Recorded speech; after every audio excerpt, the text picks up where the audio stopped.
পটুয়াখালীর বাউফলের কেশবপুর ইউনিয়নের বাসিন্দা শঙ্কর চন্দ্র ধুপি আদালতের বারান্দায় ঘুরতে ঘুরতে তার পার হয়ে গেছে এক যুগের বেশি, তারপরও তিনি পাননি বিচার। ৫৪ বছর পর্যন্ত এই মামলার পিছনে আমি ঘুরতে আসি, আমি ন্যায় বিচার পাইতে আসি না। কারণ আমার ঠিকানা ৭০ মাইল দূরে দিয়া এরা বিবেদীরে আমার বিরুদ্ধে মামলা আনায়ন করছে। পটুয়াখালীতে বাড়ছে মামলার জট। সংশ্লিষ্টরা বলছেন জেলার ২৯টি আদালতে বিচার রোক রয়েছে ২৬০০, পাশাপাশি রয়েছে সাক্ষী হাজিরায় গাফলতি। এ কারণে ব্যাহত হচ্ছে বেশিরভাগ মামলার বিচার কাজ, আর আদালতে ঘুরতে ঘুরতে ভোগান্তিতে বিচার প্রার্থীরা।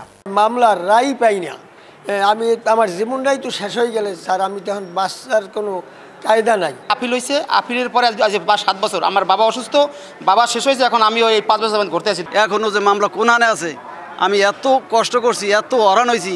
একটা কোর্ট থাকায় এখানে ব্যাপক আকারে সমস্যা হচ্ছে।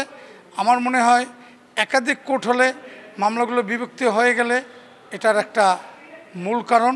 মামলা জট কমাতে বিচারক নিয়োগের দাবি আদালত সংশ্লিষ্টদের। রেগুলার কোর্ট করার পর এই মামলাগুলো উনি নিষ্পত্তি করার জন্য আপ্রাণ চেষ্টা করে যাচ্ছেন আমাদের বিজ্ঞ বিচারক মহোদয় যারা আছেন।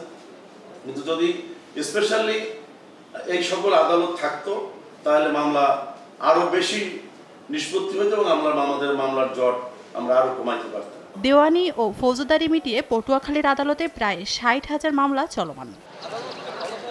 সময় সংবাদ, পটুয়াখালী।